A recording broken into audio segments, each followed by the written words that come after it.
But again, it's just a matter of his personal wanting to do it too. I'm sure he does, but when it comes time to really be in the match, does he really want to do it? You know, who knows?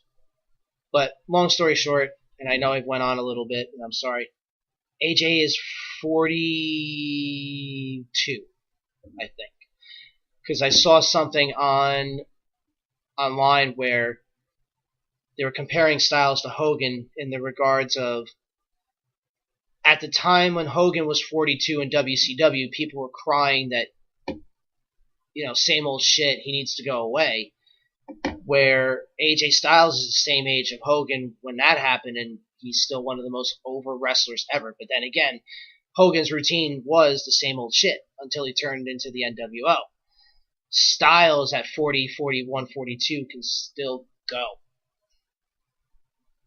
So, AEW is supposedly getting Jim Ross for commentary. Yeah, well, even when AEW was pretty much hearsay and rumor and speculation, it had been said, because Ross is represented by the same people, I believe, as Jericho. I'm not so sure, but WWE, he didn't resign a deal with WWE. Jim Ross, he declined a renewal of his, I guess, Legends contract or whatever contract he had with them.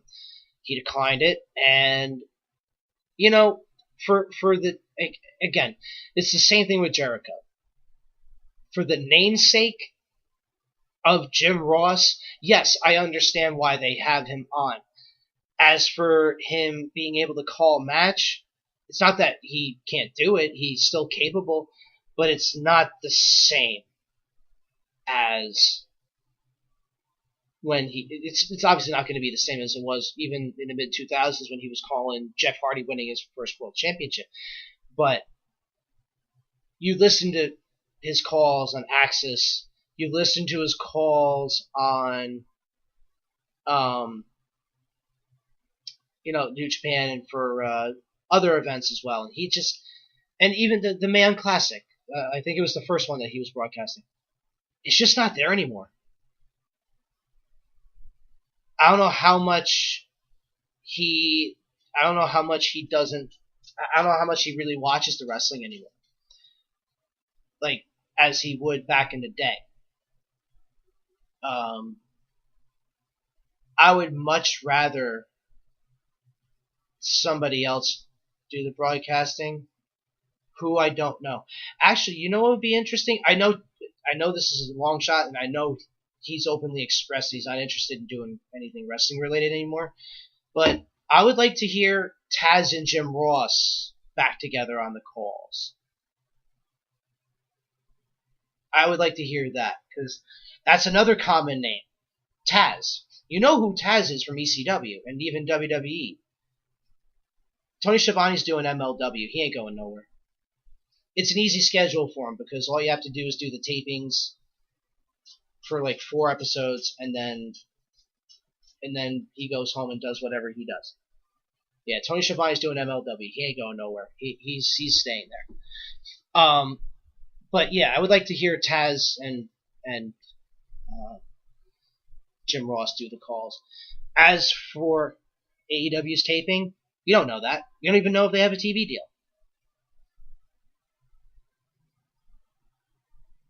Chris Jericho even said in an interview, I wouldn't have come here unless there wasn't a big time TV deal that was already pretty much on the table, and the rumor's been TNT or TBS.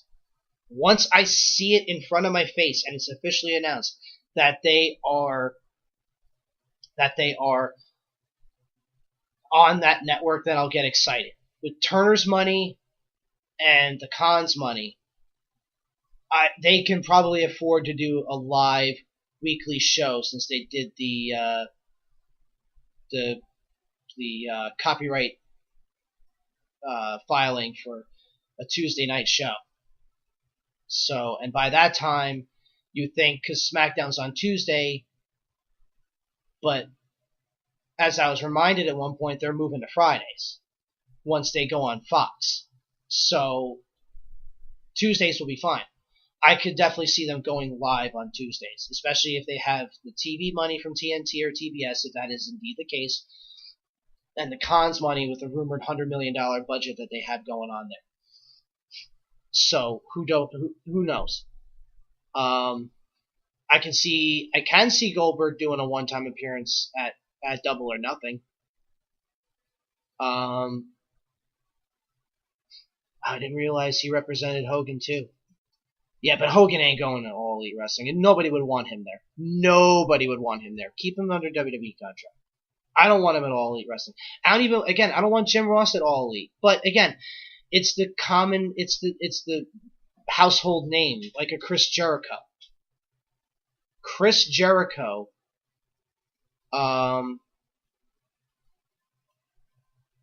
again, he's a common name. People know who Chris Jericho is. That was a home run signing.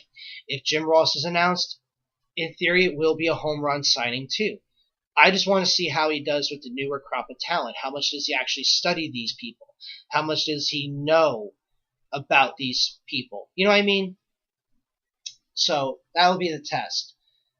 That's the same thing with Shivani at MLW. You hear him broadcasting, and you could tell that he's a little behind. He's been getting better since he's getting back in the groove, and he has storylines to follow from MLW, as he's actually employed by them. But I'm interested to see what Ross would do. But I would like to see Taz do the commentary with him. I don't want to hear Punk on the commentary. Not that he wouldn't be bad, because he did pretty good when he filled in for that little bit when he was injured. But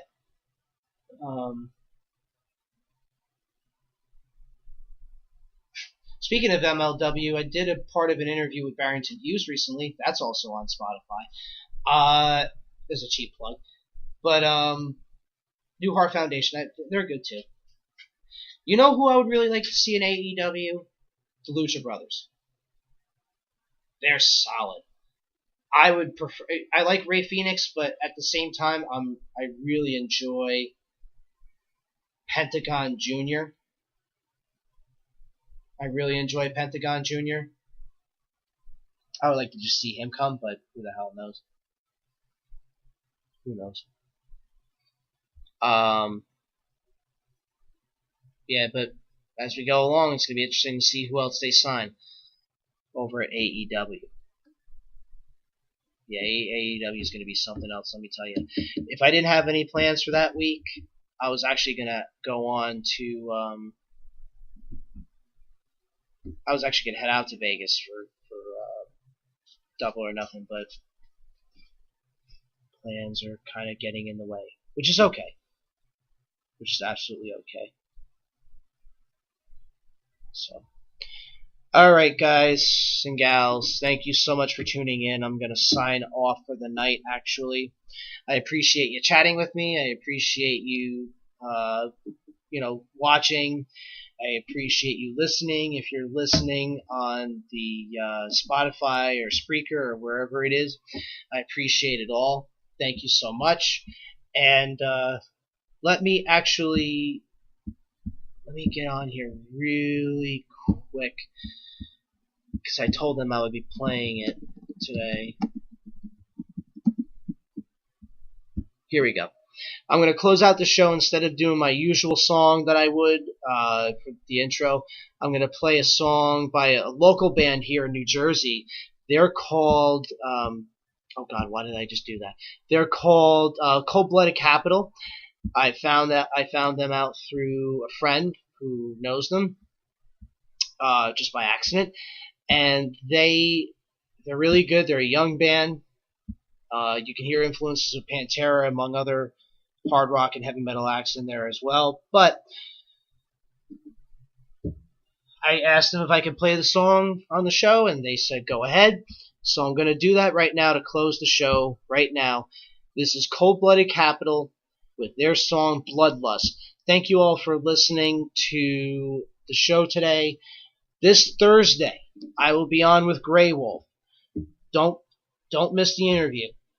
Thank you all so much. Enjoy the rest of your day and have yourselves a good week. I will talk to you all again on Thursday.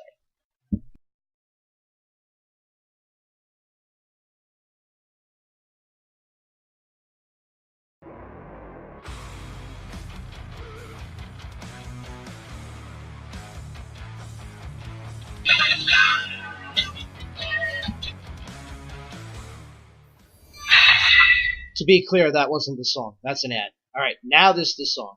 Talk to you all again on Thursday.